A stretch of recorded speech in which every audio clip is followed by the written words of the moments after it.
여러분, 우리 모두는 자신의 약점을 감추고 싶은 본능이 있습니다.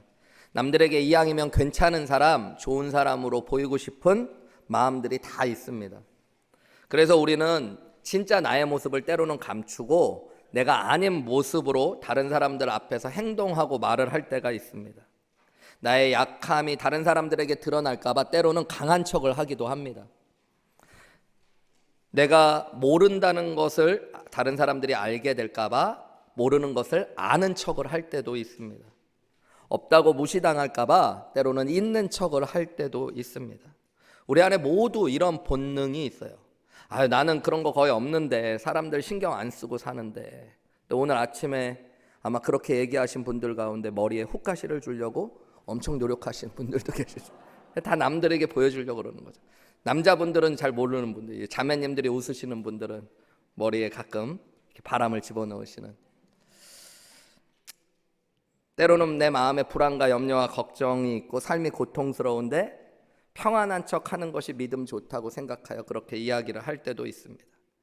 잘 지내냐고 누군가 물으면 교회 안에서 미소를 지으며 괜찮다고, 잘 지낸다고 이야기를 합니다. 많은 사람들이 여러분을 경건하다, 신앙이 좋다라고 이야기할지는 모르지만, 여러분 진짜 그런 삶의 문제가 무엇이냐면 내 진짜 마음이 그렇지 않다는 데 문제가 있어요.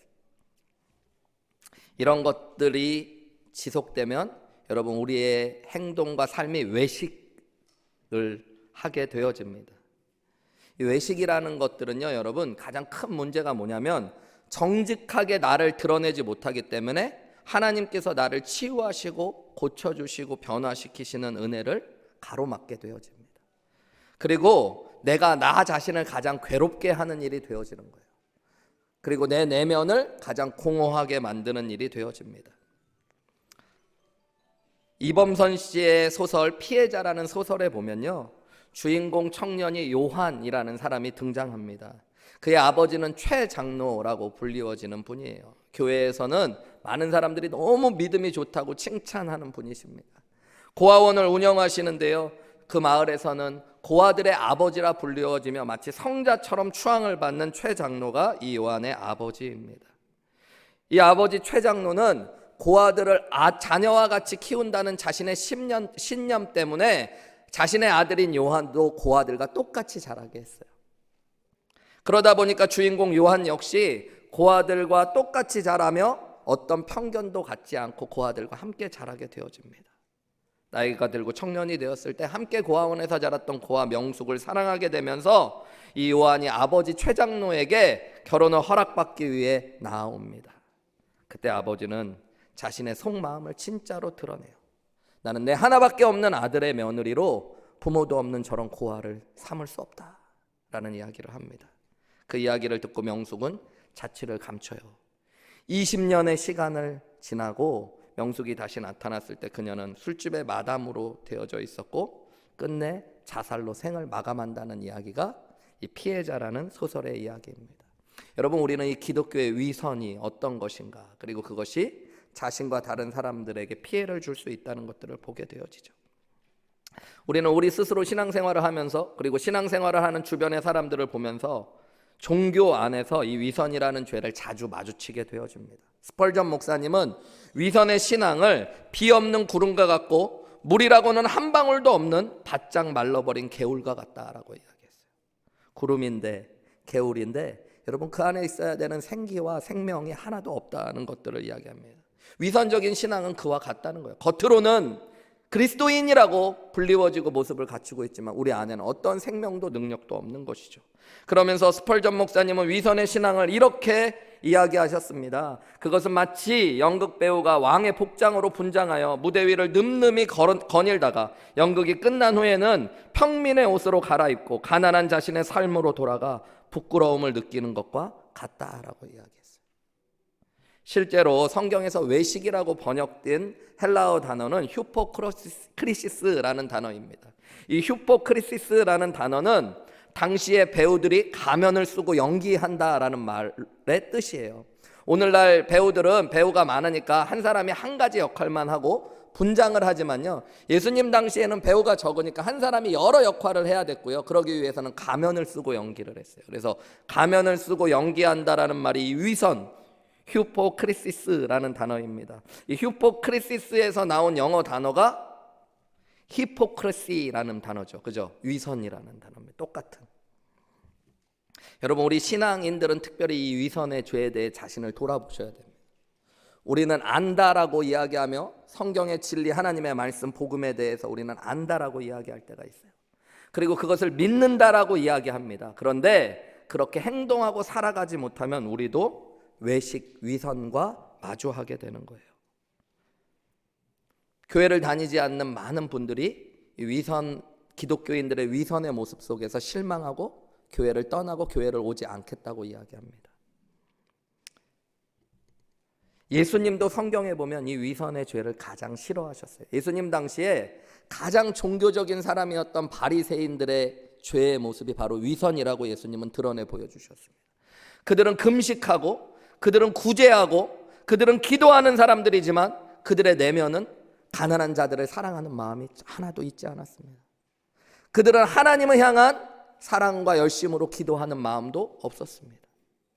그래서 그들을 예수님은 회칠한 무덤과 같다라고 그들의 위선을 지적하셨어요. 회칠한 무덤이라는 건 겉으로 아름답게 칠해져 있지만 그 속은 썩은 내가 나고 시신, 죽음이 가득한 모습이죠. 마치 여러분 겉으로만 치장하는 신앙인의 위선의 모습이 그와 같다라는 것들을 이야기해 주고 있는, 하나님은 우리의 중심을 보시기 때문에 이 위선의 죄를 가장 싫어하세요. 사람들도 여러분 이 위선의 모습에 가장 실망합니다. 교회를 부모님과 함께 다녔던 자녀들을, 그러다가 신앙을 떠나는 자녀들을 상담해 보면 상당히 많은 자녀들이 부모의 위선적인 신앙의 모습 때문에 신앙을 떠나는 아이들이 있습니다. 여러분, 오늘 우리가 같이 봉독한 본문의 말씀에 보면 이 복음의 진리를 알고 믿는다고 했지만 실제의 삶에서 자신이 알고 믿는 대로 행동하는 데 실패했던 베드로의 위선의 모습을 우리는 보게 되어져요. 오늘 11절 말씀에 보면 게바가 안디옥에 이르렀을 때에 라고 말씀이 시작됩니다. 이 게바는 베드로의 이름이죠. 베드로가 안디옥 교회에 이르렀을 때의 일화를 소개하고 있습니다. 대부분의 바울 서신들은 여러분 쭉 읽어보시고 연구해보면 그 서론에 대한 인사말을 하고 나서 앞부분은 교리에 대한 이야기를 하고 뒷부분에는 실천적인 이야기를 던지는데요, 이 갈라디아서는 조금 특이하게 세 부분으로 나눌 수 있습니다. 서론의 이야기를 한 뒤에는 우리가 지금 계속 나누는 대로 2장까지 사도 바울은 자신이 겪었던 여러 에피소드들을 던지면서 복음이 무엇인지, 그리고 거짓 복음과의 일들이 어떤 일들이 있었는지를 이야기해요. 그래서 1장 후반부에는 자신이 직접 부활하신 예수님을 만나고 아라비아에서 하나님께서 자신에게 복음을 주셨다는 간증을 나누었죠. 그리고 우리 지난주 말씀에 보면 2장 초반부에는 예루살렘 교회에 회의가 있었던 이야기들을 통해서 오직 은혜로 예수님을 믿음으로만 구원받는 복음이 어떻게 교회 안에서 확증되었는가를 간증을 통해, 이 일화를 통해 소개했습니다. 근데 오늘 2장 후반부에 오늘 우리가 나눌 이야기는 베드로가 안디옥 교회를 방문했을 때의 이야기를 던져주고 있어요. 이 이야기를 통해서 복음을 안다라고 하는 사람들이 그 복음으로 행하지 못하면 그 복음의 능력이 아무것도 아니라는 것들, 복음은 알고 믿는 것뿐만 아니라 그대로 살아가야 된다라는 이야기들을 던져주고 있어요. 게바가 안디옥 교회에 방문했대요. 이 베드로는 유대인이었고 예루살렘 교회의 지도자였습니다. 그가 안디옥 교회에 이르렀는데 이 안디옥 교회는 이방인들의 교회였어요. 헬라인들이 예수님을 믿고 구원받았던 곳이었습니다.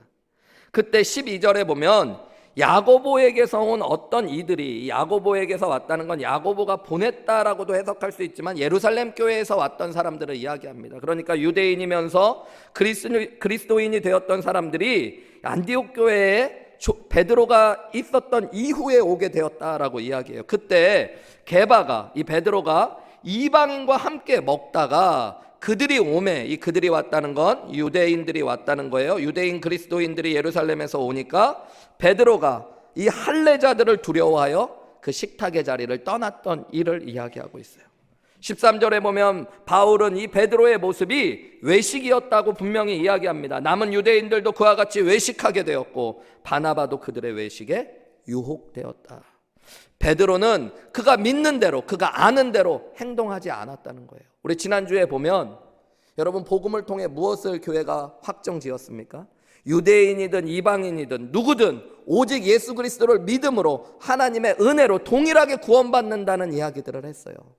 원래 유대인들은 이방인들을 부정한 자들이라고 여기고, 유대인이 하나님의 자녀이고 이방인은 하나님 앞에 설 수 없다라고 생각했기 때문에 그들과 함께 식사도 하지 않았습니다. 그런데 이제 복음 안에서는 전혀 다른 삶이 시작된 거죠.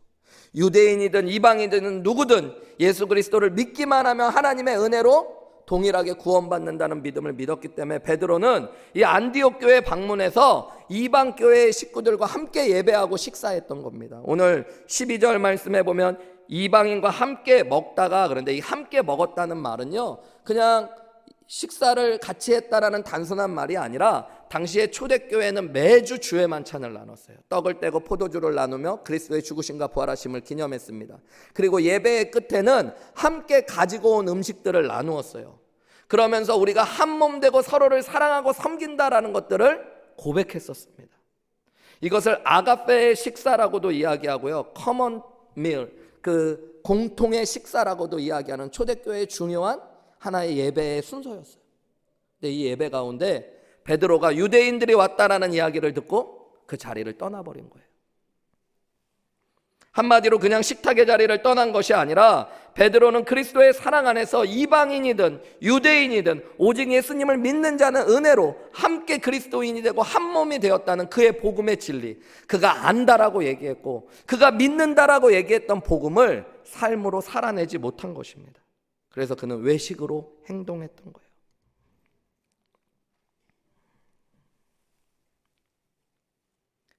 바울이 베드로를 책망하는 이야기를 보세요. 15절부터 나오는 말입니다. 우리는 본래 유대인이요 이방 죄인이 아니로되 사람이 의롭게 되는 것은 율법의 행위로 말미암는 것이 아니요 오직 예수 그리스도를 믿음으로 말미암는 줄을 우리가 안다고 하지 않냐. 알므로라고 이야기하죠. 그리고 우리도 그리스도 예수를 믿지 않냐. 안다고 하고 믿는다고 하면서 사도 바울이 14절 후반부에 뭐라고 이야기하는 거예요? 베드로에게 네가 유대인으로서 이방인을 따르고 유대인답게 살지 않으면서 어찌하여 억지로 이방인을 유대인답게 살게 하려느냐라고 이야기하고 있는 것입니다. 안다고 하면서, 믿는다고 하면서 그대로 행하지 못한 베드로를 책망했다라고 이야기하는 거예요. 11절 후반부에 보면 게바가 안디옥에 이르렀을 때 책망받을 일이 있기로 바울이 베드로를 대면하여 책망하였대요. 여러분, 이 책망, 물론 베드로가 실수했지만 이 책망했다라는 말이 엄청난 이야기입니다. 사실 당시에 초대교회의 지도자는 누가 뭐라 그래도 베드로였어요. 베드로는 당시에 예수님이 부활하시고 승천하신 이후에 교회에 가장 영향력 있고 유력하고 기둥 같은 인물이었습니다. 바울은 그보다 한참 후배, 교회를 조직적으로 보면 어떻게 보면은 베드로는 당시에 담임 목사님 아니면 그냥 교회 전체 총회장 같은 분인데 바울은 그보다 훨씬 조직적으로 보면 못한 사람이에요. 그런데 지금 바울이 베드로를 책망했대요. 우리 교회 인턴 전도사님이 저를 대면해서 그냥 아예 책망했다는 얘기나 비슷한 거예요. 여러분 뭐 그럴 수 있을까 모르지만 저희도 나름 이 목회자들도 나름 조직이 있어가지고 여러분 왜 이렇게 공개적으로 그것도 이렇게 책망하고 그것을 성경에 기록할 정도가 되었을까요? 바울이 그만큼 위아래가 없는 사람이어서 그랬을까요? 아니면 베드로에 대한 악감정이 있어서 그랬을까요? 어떻게 보면은 명예훼손 같은 일이잖아요. 베드로의 실수를 성경에 기록해 놓고 이것들을 지금 책망받을 일이었다고 얘기하는 것들. 여러분 성경의 말씀을 자세히 읽어보면 첫 번째로 바울이 베드로를 그렇게 책망했던 것은 베드로가 역으로 지도자였기 때문입니다. 지도자는 영향력이 있는 사람이기 때문에. 13절 말씀에도 보면 베드로가 그렇게 외식을 했을 때 남은 유대인들도 그와 같이 외식하게 되었고 바나바까지도 그들의 외식에 유혹되었대요. 이 영향력이 있는 사람이기 때문에 그를 책망한 거죠. 더 깊이 보면 오늘 우리가 본문의 말씀을 볼 텐데 베드로의 행동이 복음을 훼손시키는 일이었기 때문입니다. 복음이라는 건 그러니까 안다라고 믿는다고 하는 것보다 더 중요한 게 그렇게 살아가는 것이라는 것들을 바울이 알기 때문에 복음을 훼손시킨 베드로를 책망한 거예요. 오늘 본문의 말씀을 조금 더 자세히 살펴보면서요, 우리도 여러분 외식하지 않고 복음을 믿음으로 살아내기 위해서, 우리가 안다 믿는다고 이야기하는 것만이 아니라 그 복음의 진리를 우리의 삶으로 살아낼 수 있는 방법에 대해서 오늘 본문을 살펴보면서 우리가 한 3가지 영적인 원리를 나누어 보기 원합니다. 첫 번째로 여러분, 우리가 외식하지 않고 복음을 삶으로 살아내기 위해서 복음의 진리로 하나님의 평가 위에 자신을 세울 수 있어야 돼요. 여러분, 복음이 나를 평가하는 은혜 위에 내가 나를 세우려고 하셔야 된다는 겁니다. 12절 말씀에 보면 베드로가 외식한 이유, 복음을 진리대로 자신이 믿는 대로 행동하지 못한 이유가 예루살렘에서부터 온 할례자들을 두려워했기 때문이다 라고 이야기해요. 이 예루살렘에서 온 사람들은 베드로가 알았던 사람들이었을 거예요. 왜냐하면 베드로가 목회했던 교회가 예루살렘 교회거든요.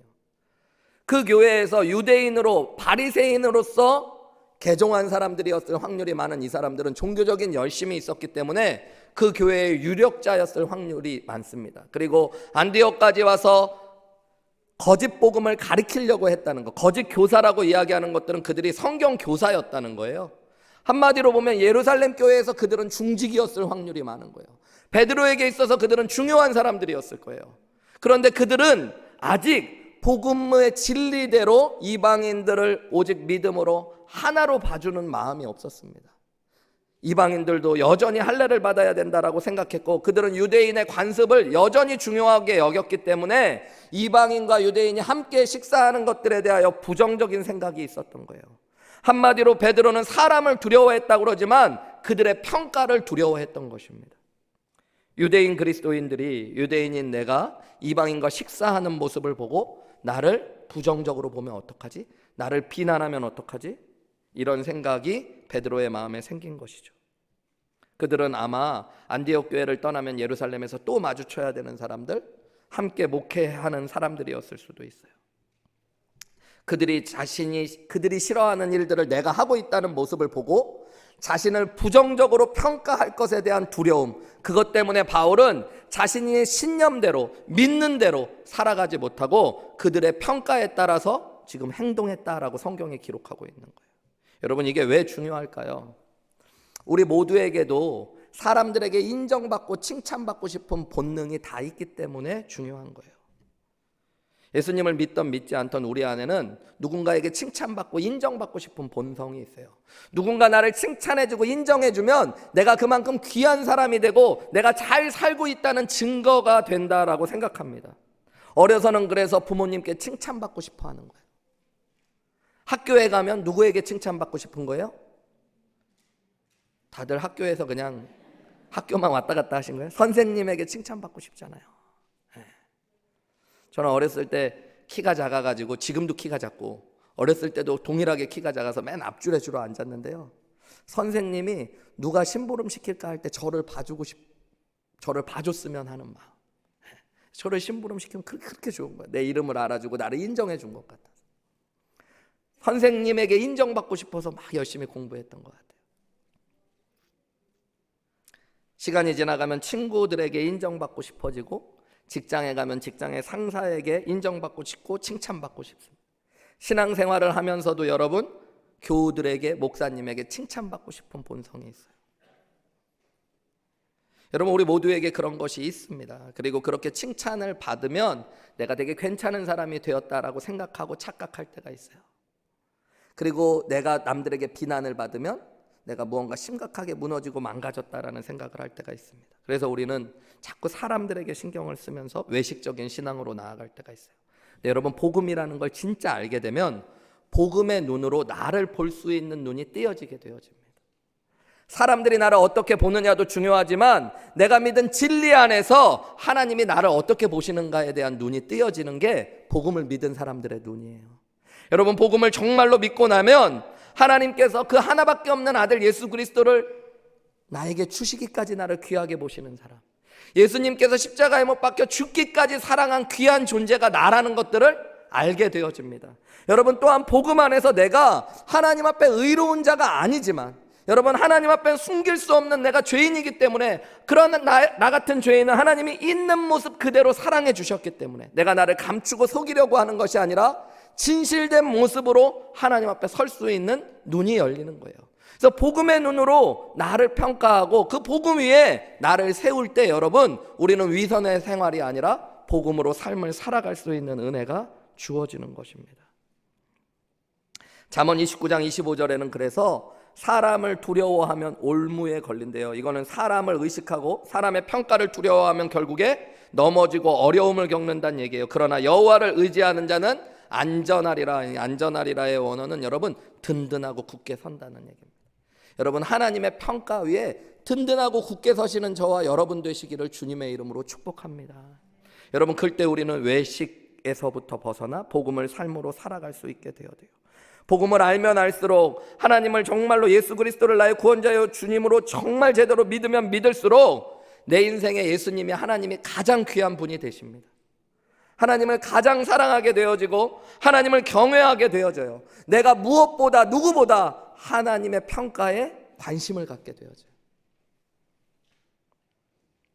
목회자인 저도 사람들의 평가에 때로는 많은 신경을 쓰게 될 때가 있습니다. 네, 여러분, 그러면 자꾸 내 진실한 모습이 아니라 외식된 모습을, 그 외식된 말들을 하게 되어질 때가 많이 있어요. 그게 아니라 복음의 눈으로 나를 볼 수 있어요.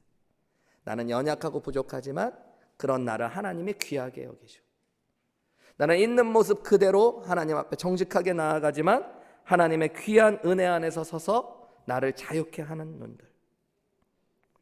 제가 지난주에 청년들 헌신 예배 때 복음에 대해서 이야기하면서 드렸던 이야기가 있어요. 복음으로 나를 보면 여러분, 하나님이 나를 상품처럼 취급하지 않고 작품처럼 여기신다는 것들을 깨닫게 되어져요. 상품은 뭐예요, 여러분? 비교하고 값을 매길 수 있는 거예요. 그죠?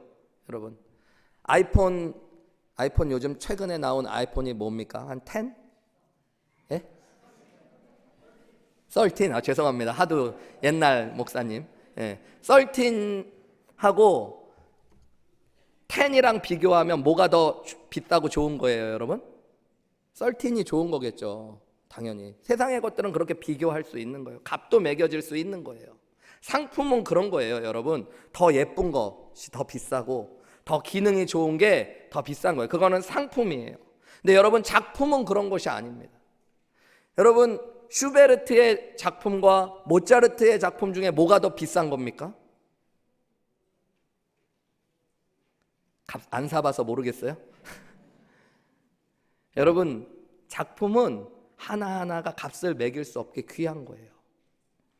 제가 몇 주 전에 이야기했지만 조선 후기에 유명한 천재화가 둘이 있었어요. 신윤복과 김홍도라는. 그죠? 예.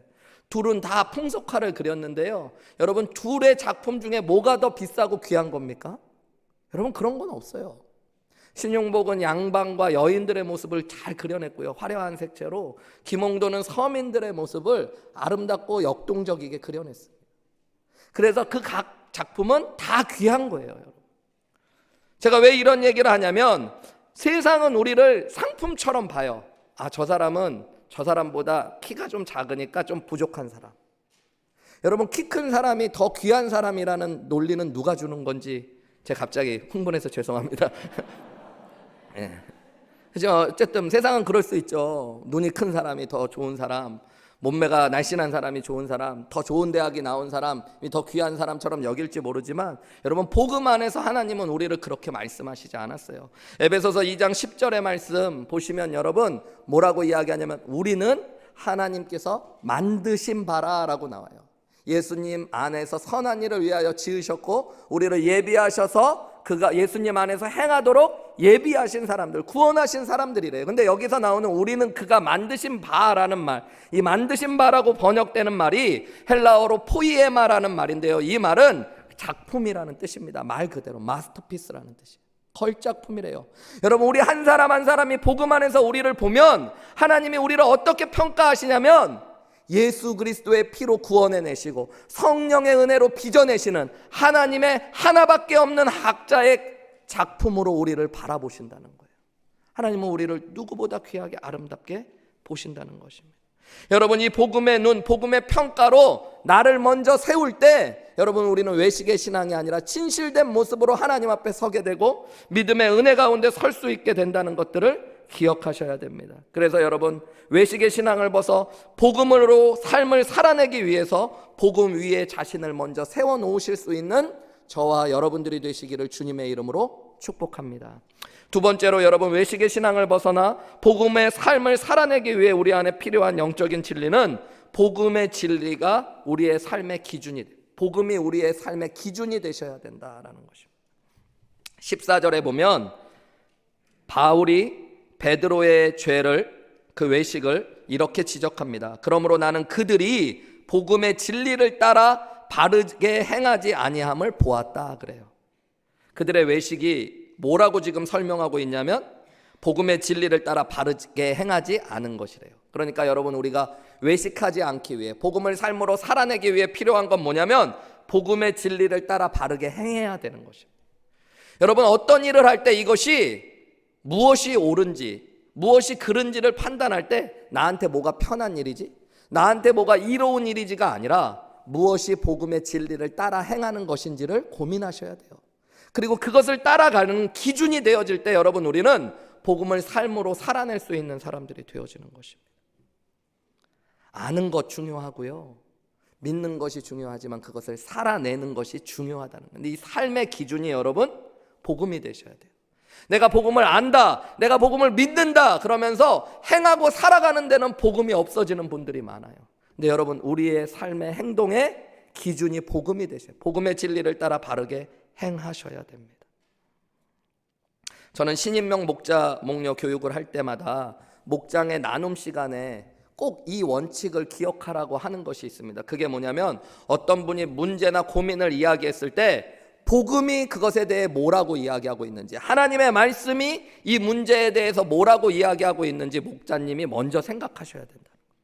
그냥 사람들의 경험과 자신들의 이야기만을 나누는 것이 아니라 여러분, 목장이라면 복음의 진리 안에 어떻게 행하는 것이 옳은가를 고민하셔야 됩니다. 그것이 우리 삶의 기준이 되어야 돼요. 저는 목회를 하면서 2번 정도 제가 처음 너무너무 당황했던, 무슨 말을 어떻게 상담 가운데 해줘야 되는지 몰랐던 경험들이 있는데, 두 경험 다 제가 섬겼던 교회의 청년, 제가 오랫동안 잘 알았고 교회에서 찬양팀으로 주일학교 교사로 봉사했던 청년이 저한테 와서 신앙상담을 하게 되었는데요. 신앙상담을 하면서 이런 이야기를 한 겁니다. 목사님, 제가 동성애자입니다. 그런데 목사님, 동성애를 어떻게 생각하세요? 그리고 제가 어떻게 해야 됩니까? 라는 질문이었어요. 오랫동안 알았던, 그리고 교회를 열심히 섬겼던 청년이 제 앞에서 자신이 동성애자입니다. 목사님, 동성애를 어떻게 생각하세요? 그리고 나는 어떻게 교회에서 해야 합니까? 라고 질문했을 때, 처음 그 일을 겪었을 때는 여러분 정말로 약간 잠시 동안 블랙아웃이 되더라고요. 깜깜하더라고요. 무슨 말을 해야 되지? 예상치도 못했던 이야기였어요. 그 아이가 저에게 질문했던 건 목사님의 생각은 무엇이에요? 였어요.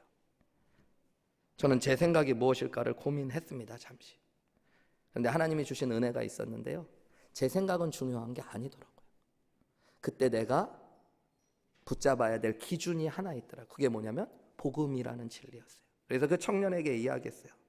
내가 아는 한 동성애는 하나님의 뜻과 하나님의 질서와는 맞지 않는, 하나님께서 보실 때 그것을 죄라고 이야기하시는 것 같다.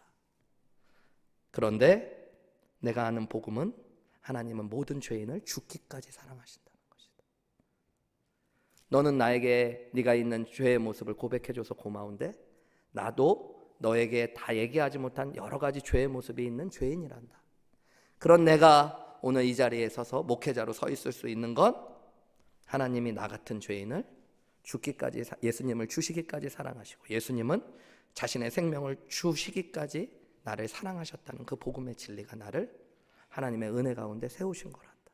그래서 나는 여전히 죄의 모습이 내 안에 있지만 내가 예수님을 나의 구원자여 주님으로 믿었기 때문에 나는 오늘도 하나님이 원하시는 삶을 살기 위해 노력하고 때로는 주님이 그 은혜를 나에게 주신단다. 나는 너에게도 이 복음의 은혜가, 능력이 있었으면 좋겠다. 그때 그 아이가 울면서 이야기하더라고요. 목사님, 감사해요. 제가 전에 다니던 교회에서는 똑같이 제가 동성애자라는 걸 이야기했을 때 담임 목사님 사모님께 이야기를 했는데 담임 목사님 사모님이 그 자리에서 마귀 새끼라고 자기를 이야기했대요. 그리고 교회를 나오지 말라고 이야기했대요. 여러분, 죄인을 향해 마귀 새끼라고 이야기하고 교회를 다시는 나오지 말라고 하는 게 여러분 복음의 진리와 맞을까요? 무엇이 옳으냐 그르냐, 여러분 우리가 어떤 일을 할 때 우리의 삶의 가장 중요한 기준이 우리가 알고 믿는다고 하는 복음이 되어야 된다는 것 여러분 기억하셔야 됩니다. 그때 우리는 위선자가 아니라 복음을 삶으로 살아낼 수 있는 사람이 되는 거예요. 우리는 안다고 하면서 믿는다고 하면서 교회 안에서 가정 안에서 여러분 어떤 어려운 순간이 오면 그 복음의 진리대로 따라가려고 하지 않습니다. 목장 안에서 내 마음에 듣지 않는 사람이 있으면 용서고 뭐 사랑이고 다 소용없고 그냥 꼴 보기 싫으니까 목사님 그 사람이 교회를 나가든지 내가 교회를 나가야겠습니다. 나올 때가 있잖아요. 내가 뭘 잘못했다고 먼저 사과해야 돼.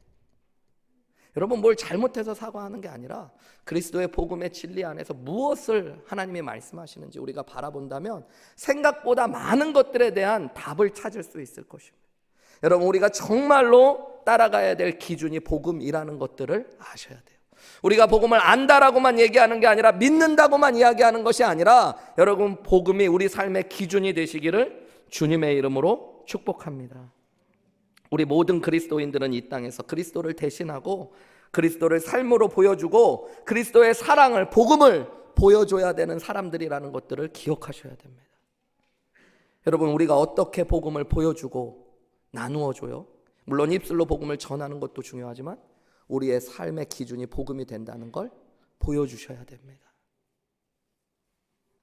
저와 여러분이 복음의 진리 위에 자신을 세울 뿐만 아니라 복음이 내 삶의 기준이 되어서 그 복음을 따라 행하실 수 있는 귀한 은혜가 있으시기를 주님의 이름으로 다시 한번 축복합니다. 세 번째로 여러분 우리가 위선의 신앙을 떠나 복음을 삶으로 살아내기 위해 필요한 것은 복음의 능력이 내 안에 역사하도록 하셔야 돼요. 복음의 능력을 경험하며 그 복음의 능력으로 살아가셔야 됩니다. 여러분 예수님 믿고 나면 복음을 받고 나서 예수님 믿고 구원받으면 그 뒤로 내 마음대로 사는 게 아니라 여러분 복음의 능력을 따라 살아가셔야 돼요. 복음의 진리를 따라 원칙을 따라 살아갈 뿐만 아니라 그 복음의 진리를 행할 수 있는 능력이 복음의 능력 안에 있다는 걸 믿으셔야 돼요. 복음은 진리고 기준일 뿐만 아니라 우리 삶의 능력이 되어져요. 사실은 우리는 기준을 알고 어떻게 해야 되는지 알지만 안 될 때가 너무너무 많잖아요. 죄된 습관을 버리는 일이 쉽지 않죠. 내가 원하는 모습과 다른 길로 행하고 말하고 살아가는 것 그것도 쉬운 일이 아닙니다. 화내고 싶은 사람한테 화를 내지 않고 웃어주는 거 어려운 거예요. 여러분 밉고 화가 나고 나한테 잘못한 사람을 먼저 손을 내밀어 용서하는 거 쉽지 않은 겁니다. 여러분 이 모든 일들은 오직 복음의 능력으로만 가능해요. 복음의 기준을 알 뿐만 아니라 복음의 능력을 아셔야 돼요. 이 복음의 능력이 어디에 있을까요? 여러분 우리가 잘 아는 20절 말씀 우리 같이 읽어볼까요? 시작. 내가 그리스도와 함께 십자가에 못 박혔나니 오직 내 안에 그리스도께서 사시는 것이라. 이제 내가 육체 가운데 사는 것은 나를 사랑하사 나를 위하여 자기 자신을 버리신 하나님의 아들을 믿는 믿음 안에서 사는 것이라. 여러분 예수님이 십자가에 못 박혀 죽으시고 부활하신 것이 복음의 핵심입니다. 여러분 복음은 여기서 끝나는 게 아니라 우리가 예수님을 믿고 복음으로 산다는 건 나도 예수님을 믿을 때 내 옛 자아는 십자가에 함께 못 박혀 죽고 이제는 내 안에 예수 그리스도로 살기로 결심하는 것, 그게 복음의 능력입니다. 여러분 십자가가 우리를 구원하는 능력이 있듯이 우리가 예수님을 처음 믿을 때뿐만 아니라 믿음으로 살아가는 삶의 능력도 이 복음 안에 있어요. 그래서 날마다 나는 죽고 내 안에 예수가 산다는 것들을 고백할 줄 아는 사람, 십자가 앞으로 나아가 나를 드릴 수 있는 사람은 복음의 능력이 내 안에 살아서 움직이고 역사하기 시작합니다. 말은 쉽지만 믿는다는 것도 쉽지만 머리로는 알지만 말로는 하지만 진심으로 내가 행동하고 변화되는 건 이 복음의 능력이 내 안에 역사할 때만 가능해요. 나는 죽고 내 안에 예수가 사신다는 것들. 여러분 이게 복음의 능력입니다. 대부분의 많은 사람들이 내가 안 죽고 예수가 사시는 게 아니라 그냥 나는 겉으로 옷만 입으려고 그래요. 그러니까 여러분 변화되지 않고 새 옷만 입으니까 외식의 신앙이 나오는 거죠. 여러분 복음의 능력은 나는 죽고 내 안에 예수가 사시는 것. 그렇게 내가 고백할 때 여러분 실제로 내가 예수님을 나의 구원자여 주님으로 영접할 때 약속대로 우리 안에 계신 예수님의 성령이 일하기 시작하십니다. 우리 안에 없던 마음의 욕구를 주시고 내가 할 수 없는 능력을 주셔서 복음대로 말씀대로 우리가 따라가야 될 믿음의 기준을 따라 행할 수 있게 하시는 거예요. 여러분 그게 바로 복음을 살아낼 수 있는 능력입니다. 요즘에 목회자들과 함께 저희 교회 홈빌더 부부 성경 공부 세팅하기 전에 목사님들이 먼저 성경 공부를 지금 배우고 공부하고 이렇게 연구하고 있어요. 그래서 한 2주 정도 6가정이 모여서 홈빌더 부부 성경 공부를 목요일 날 9시부터 11시까지 줌으로 하고 있는데요. 목회자로서 저도 다 알던 내용이지만 말씀을 통해서 아내를 어떻게 사랑해야 되는지를 배우고 있고요. 이 홈빌더 사역을 해보니까 실천하는 과제가 많더라고요. 일주일에 한 번씩 부부가 데이트를 하면서 나눠야 되는 얘기들이 있고요. 또 막 자기 전에는 한 10분 동안 서로 눈을 쳐다보면서 막 칭찬해주고 존귀하다고 막 얘기해줘요. 예. 얼마나 어색한 일인지 모르잖아요, 여러분. 예, 이렇게 아내를 칭찬하려고 하다 보니까 그래도 숙제니까 하니까 어떨 땐 근데 진짜 마음에서 우러나서 할 때가 있어요. 근데 안 그럴 때도 있잖아요.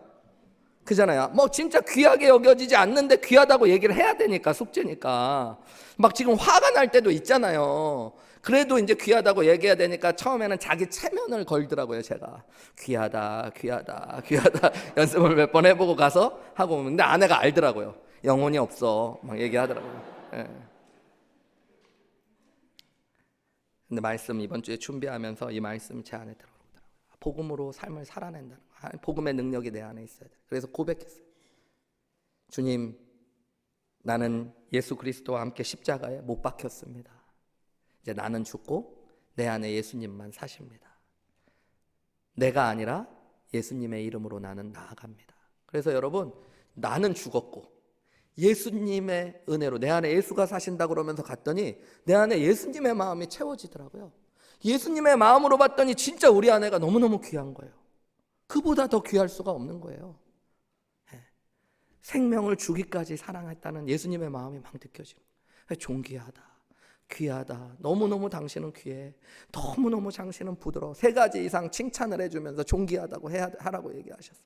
당신은 너무 부드러워, 당신은 너무 차분해, 당신은 너무 3가지가 또 안 떠올라네요. 아직 안 죽어서 완전히 이렇게 고백하다 보니까 여러분 내 안에 예수님의 능력이 살아나는 은혜들이 있더라고요. 한국에 있을 때 한 50대 후반 남자분이 복음을 듣고 예수님을 믿게 되신 것들을 보았습니다. 이번에 아이들과 아내가 먼저 예수님을 믿으셨었는데요. 이분은 오랫동안 교회를 나오는 걸 거부하셨어요. 나오지 않을 뿐만 아니라 가족들이 예수님 믿는 것들을 반대하고 많이 핍박했던 분입니다. 이분이 그러셨던 이유는 이분이 큰 가문의 장손이신데 아주 뼈대 있는 가문에, 그래서 문중의 모든 제사를 다 이분이 치러야 되고 그 문중에 있었던 모든 제사과 또 특혜가 여러 가지 것들이 있었던 분인데 자신의 때에 제사가 끊긴다는 것들을 견디실 수가 없었던 거예요. 자신의 자녀들이 이제는 다 예수 믿고 제사를 할 게 아니니까 그걸 견딜 수가 없어갖고 자녀들을 그렇게 핍박했는데 오랜 시간이 지나가면서 아내와 아이들의 눈물과 기도 이런 것들을 통해 교회를 나오시게 되고 복음을 듣고 예수님을 영접하게 되셨습니다. 아무리 생각해도 그래도 그 문중의 어른들한테 이제 제사를 드리지 않겠다는 말을 할 수가 없는 거예요. 그래서 2년 동안은 한두 해는 제사를 똑같이 집례를 하셨다고 그래요. 예수님 믿고 교회를 다니면서도. 근데 그것도 못할 짓인 거예요. 교회를 다니고 예수님을 믿는데 몇십 번의 제사를 집례하는 자기를 보면서 너무 괴로운 거예요. 마음이 위선적인 자기의 모습 이런 것 때문에 너무너무 괴로운 거예요. 그런데 아무리 생각해도 또 얘기할 용기는 생기지 않는 거예요. 어떻게 해야 되나 막 고민하는데 이분도 똑같은 얘기를 하시더라고요. 이 갈라디아서 2장 20절의 말씀이 어느 날 자기의 마음에 팍 와닿대요. 내가 그리스도와 함께 예수님을 믿을 때 십자가에 못 박혀 죽었나니 그런즉 이제는 내가 사는 것이 아니요 내 안에 그리스도께서 사시는 것이다. 그렇지, 이것이 복음의 삶이지, 이게 복음의 능력이지. 주님, 저는 이제 죽었습니다. 내 안에 예수님이 사시는 겁니다. 주님, 저는 죽었습니다. 이제는 내 안에 예수님이 사시는 겁니다. 그런데 갑자기 없던 용기가 생기더래요. 그래서 문중 어르신들을 다 뵙자고 그랬대요. 다 모이신 자리에서 이야기했대요. 나는 죽었고 이제 예수님만 사시니까 예수님이 말씀해달라고. 그랬더니 예수님이 용기를 주셔서 이야기했대요. 자기는 사실 2년 전부터 예수님 영접하고 예수 믿게 됐다. 나는 내가 2년 동안 최선을 다해 노력해 보려고 했는데 나는 이 세상 지내는 일 이제 더 이상 못하겠다. 이분이 얘기하시는데 세상에서 자기가 들어본 적 없는 심한 욕을 한꺼번에 어르신들한테 그렇게 듣고 집어 던지시는 어르신들도 있고, 그러면서 그곳을 쫓겨나듯이 나왔대요. 그동안의 문중의 장손으로 가졌던 특혜와 재산도 다 빼앗기게 되었대요. 그런데 이분이 이야기하시더라고요. 괜찮다고. 내가 믿는 대로, 내가 아는 대로 살 수 있게 되어서.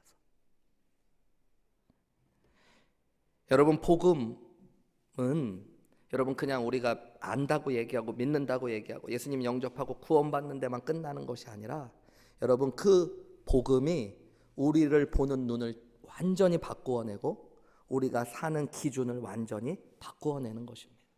그것뿐만 아니라 여러분, 그 복음이 우리가 지금 살기 원하는 새로운 복음의 기준으로 살 수 있는 능력을 우리에게 허락합니다. 여러분, 예수님의 피가, 예수님의 십자가가, 그분의 복음이 우리 안에 있는 능력임을 믿으시기 바랍니다. 한번 저를 따라해 보실까요? 나는 죽고 예수로 산다.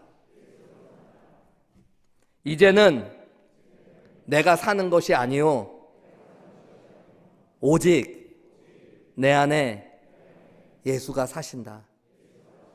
여러분, 이 복음의 능력을 믿으십시오. 이제는 내가 예수 그리스도와 함께 십자가에 못 박혀 죽었나니 이제는 내가 사는 것이 아니요 오직 내 안에 그리스도께서 사신다. 여러분, 이 복음을 여러분의 능력으로 붙잡으시면 하나님께서 여러분이 믿고 아는 그 복음의 길을 따라 살아갈 수 있도록 인도해 주시고 능력도 허락해 주실 줄 믿습니다. 여러분의 마음을 누르고 있고 묶고 있고 위선적인 모습으로 사람들에게 사랑하며 먼저 손 내밀지 못하게 하는 관계가 있다면, 여러분 이제는 나는 죽고 내 안에 예수가 산다라는 복음의 능력을 고백하며 그 사람 앞으로 나아가 보십시오. 여러분을 통해 여러분이 믿고 있는 복음의 진리로 그 관계를 회복시키시는 하나님의 능력을 경험케 하실 줄 믿습니다. 여러분을 묶고 있는 죄의 문제들, 과거의 나쁜 습관의 문제들, 여러분 그래서 복음대로 믿음대로 살아가지 못하게 하는 것들이 있다면 오늘 복음의 능력, 나는 죽고 이제는 내 안에 예수가 사신다는 복음을 여러분의 능력으로 붙잡으십시오. 여러분 안에 살아계신 성령께서 여러분을 묶고 있는 죄와 악의 사슬을 끊어내시고 여러분을 믿음대로 복음대로 살게 하시는 귀한 은혜를 누리게 하실 줄 믿습니다. 우리 함께 기도하셨으면 좋겠습니다. 여러분, 오늘 기도하실 때 복음을 믿고 아는 것뿐만 아니라 삶으로 살아낼 수 있게 도와달라고 기도하셨으면 좋겠어요. 주님의 보혈이 나를 정결케 하심을 믿습니다. 주님의 보혈이 나를 자유케 하심을 믿습니다. 주님, 이 시간 주님의 손이 날 위에 찢기셨고 주님의 발이 날 위에 십자가에 못 박히셨으니 이제는 내가 사는 것이 아니요 오직 내가 주를 위해 사는 것임을 고백하게 하여 주옵소서. 이 시간 주의 손에 나의 손을 포갭니다. 주의 발에 나의 발을 포갭니다. 이제 나는 죽고 내 안에 주님이 사시는 은혜와 역사를 경험케 하여 주옵소서. 복음으로 나를 보게 하시고 복음이 내 삶의 기준이 되게 하시고 복음을 통해 그 진리대로 살아갈 수 있는 능력을 누리게 하여 주시옵소서. 우리 함께 이 시간 복음으로 삶을 살아내는 내가 될 수 있게 도와달라고 기도하며 나아가시겠습니다. 기도하시겠습니다.